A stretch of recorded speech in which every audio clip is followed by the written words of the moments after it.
One, yes? And then you have the larger ones, don't we? We have this one. What are we up to now? 25? With this one? And then look at this. 26. And move to the right.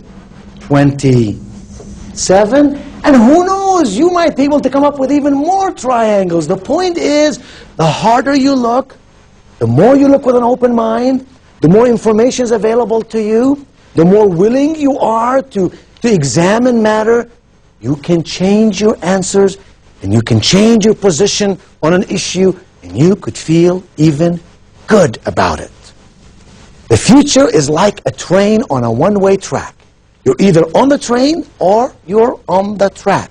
You're either moving towards the future and making good things happen, or you're having change run over you as you remain in a static position. The choice is yours.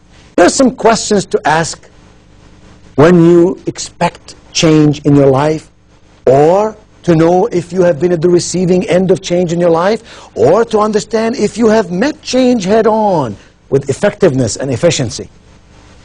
Ask yourself, what 3 major changes during the past 5 years have affected your job? It's a sobering thought, isn't it? Here's another question.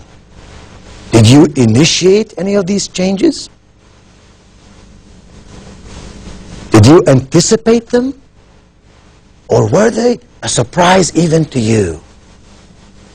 And when these changes happened, how did you respond to them? Did you accept them? Did you rebel against them? Did you feel like you failed? Did you feel like you could meet them and do something with them? Do you anticipate? Do you expect to deal with change in the future in a way that can reward you for performance well done? Your answer has to be a yes. Because expectations begin to spell our performance. And our performance makes things happen the right way, or it can make things happen the wrong way. There is no running away from change. Personal change in our life or corporate change in our organization. You know, one of the greatest ice hockey players who ever lived is a man named Wayne Gretzky. A sports writer in a newspaper asked him one day, he said, "Mr. Gretzky, how come every time I see you at a hockey game, you are always where the puck is?" And Wayne Gretzky said, "Oh no, you have it all wrong. I'm not always where the puck is. I am always where the puck is going to be." Ah, yes. Tomorrow's executive is today's manager, provided today's manager works diligently in strategic planning, planning on purpose. Now, to initiate change, you must be creative. This, my friends, requires 6 qualities, and I'd like to tell you what they are. Quality number 1 is flexibility. Flexibility. The manager who is flexible, the manager who is not married to the same ideas that he had used in the past, is a person who is much more apt to deal with change. The second one is learning. You and I must be in a constant quest for knowledge. We must constantly learn new ways to do things, because the whole world around us is changing, and so we must position ourselves in it accurately and positively. So flexibility and learning. And the third one is openness. We have to be open to what is happening around us and about us. We cannot say, "That's not the way we used to do it." We cannot say, "Look, my ideas work just fine." We have to always have a sense of openness in our mind. Tell me more, let me learn more. That's really very similar to the 4th point, and I call that wonder. Wonder. Have you ever walked into a classroom where little kindergarten kids are? Have you ever watched the walls around that classroom, all filled with pictures and drawings and objects that they made? And then as we grow older, maybe in high school and then we go to college, all of a sudden the classroom becomes so stale. No pictures, nothing around us and about us, no color.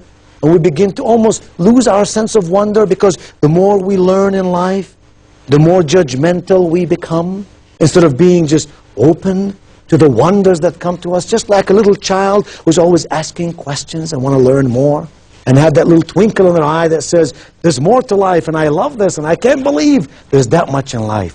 The manager who says, there is more to management, and there is more to business, and I can grow and become better, is a manager who can deal with change positively and affirmatively. And then eagerness, being eager to learn, being eager to grow, being eager to even change, embrace change instead of resist it. And finally, readiness. How ready are you? When change comes your way, are you in a position to receive it?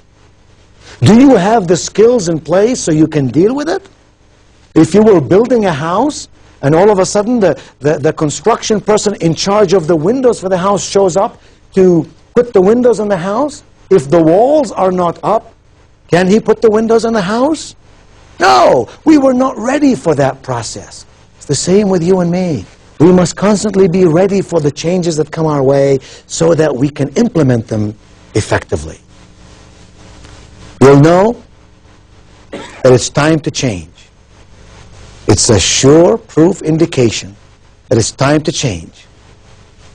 When, one, you've been doing things a certain way for 2 years or more, doing the same things in the same way, stuck to that way. 2, when managers refuse to delegate responsibilities. How can we grow? How can we leverage our skills if we cannot delegate responsibilities? That's time to change. And 3, when there's a general attitude that nothing can be learned from competitors. Hey, in our business, we're doing just fine, thank you. We're growing every year. We're making money. Why should we change? Instead of saying, let's look around us and about us. What are our competitors doing? What is working for them? What might we learn from that? How might we adapt some of that into our own procedures? And 4, when people in your own organization believe there is no other way of thinking but their own, we become boxed into our mindset. That's time to change.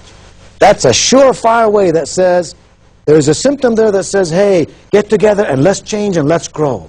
Here's a 5th indicator that you know we need to change. When performance is chronically poor, when your people are not doing everything they can do, when they're not reaching their potential and you know it, and you are frustrated by it. Why aren't they doing as well as they can be doing? It's time to instill some change into our system. 6, when serious internal or external problems arise.